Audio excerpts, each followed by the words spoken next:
बिस्मिल्लाहिर्रहमानिर्रहीम। अस्सलामु अलैकुम वरहमतुल्लाहि वबरकातुहू। नाज़रीन, आप देख रहे हैं हमारा यूट्यूब चैनल और कुछ सीखें। आप तमाम हज़रात का फिर एक बार हमारे यूट्यूब चैनल और कुछ सीखें में खैर मक़दम है। कुरान पाक पढ़ाने के रहनुमा उसूल, इसका नया सबक आपकी खिदमत में पेश करना चाहता हूँ। तो आज के सबक के अंदर हमें इंशाअल्लाहुल अज़ीज़ पढ़ेंगे कि बच्चे के अंदर नाज़रा कुरान पाक पढ़ाने की इस्तेदाद कैसे पैदा की जाए। तो चलिए आज का सबक शुरू करते हैं। शुरू करने से पहले छोटी सी गुजारिश है, अगर आपने अभी तक हमारे चैनल और कुछ सीखें को सब्सक्राइब नहीं किया तो प्लीज़ जल्दी से सब्सक्राइब करके बेल घंटी को ज़रूर दबाएं ताकि आने वाले तमाम असबाक बआसानी आप तक पहुँचते रहें। और आपके जितनी दोस्त आप सीखने सिखाने के साथ ताल्लुक़ रखते हैं उन तमाम को हमारे चैनल और कुछ सीखें के साथ ज़रूर जोड़ें ताकि वो भी इससे भरपूर फ़ायदा उठा सकें। और अगर हमारे असबाक पसंद आते हैं तो इनको लाइक करके अच्छा सा कमेंट भी ज़रूर किया करें, इससे हमारा हौसला अफजाई होता है। तो चलिए आज का सबक शुरू करते हैं। तो जी हाँ नाज़रीन, जैसे ही बच्चे का नूरानी कायदा ख़त्म हो तो आपने उसको पारा आम शुरू कराना है। तो इस सिलसिले में सबसे पहली चीज़ यह है कि पूरा कुरान नहीं तो कम से कम 1 या 2 पारे बच्चे को आपने हिज्जों के साथ या जोड़ के साथ पढ़ाना है। तो सबसे पहली चीज़ आप इसको बुनियाद बनाएं, आऊज़ु बिल्लाह और बिस्मिल्लाह। इन 2 चीज़ों के, इन 2 जो तस्मिया और तावुज़ है, आपने इनके जोड़ बच्चे से करवाने हैं। अगर तो बच्चा इनके जोड़ कर ले तो फिर आपने पारा आम शुरू करा देना है। अगर बच्चे के अंदर आप कमी महसूस करें, वो जोड़ उठा नहीं सकता, तावुज़ और तस्मिया का अभी तक वो जोड़ नहीं कर सकता, तो यकीन कर लें कि आपने बच्चे के साथ मेहनत नहीं की। अब फिर आपको क्या करना चाहिए, इसलिए कि अगर तो आप बच्चे को दोबारा नूरानी कायदा पर लगा देंगे, इससे बच्चा भी बददिल हो जाएगा और वालिदैन के दिल को भी ठेस पहुंचेगी।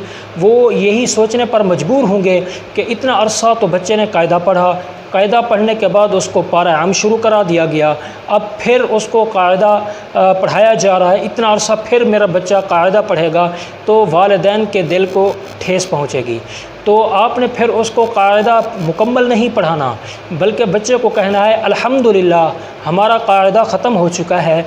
हम पारा आम शुरू कराने से पहले 2-3 तख्तियों की आपको मशक कराना चाहते हैं।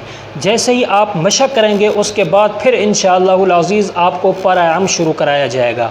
तो इससे बच्चा भी बददिल नहीं होगा और वालिदैन के दिल को भी ठेस नहीं पहुंचेगी।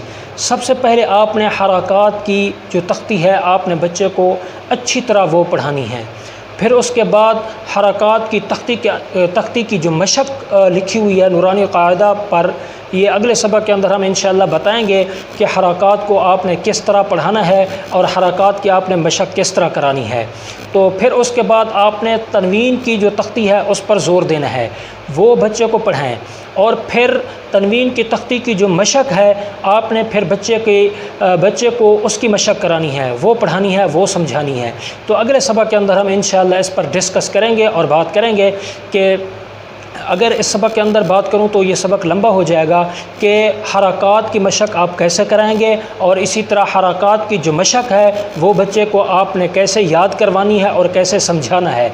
और इसी तरह तनवीन की जो तख्ती है आपने बच्चे को वो कैसे पढ़ानी है और तनवीन की जो मशक की तख्ती है वो बच्चे को आपने किस अंदाज़ के अंदर पढ़ानी है और कैसे उसको समझाना है ताकि वो इस काबिल हो जाए और उसके अंदर इतनी इस्तेदाद पैदा हो जाए कि वो ख़ुद से कुरान पाक के हिज्जे भी कर सके और जोड़ भी कर सके। जब बच्चा कुरान पाक के हिज्जे खुद करने पर कादिर हो जाएगा या कुरान पाक जोड़ करने पर कादिर हो जाएगा तो इंशाअल्लाहुल अज़ीज़ बच्चे के अंदर नाज़रा कुरान पाक पढ़ने की इस्तेदाद पैदा हो जाएगी।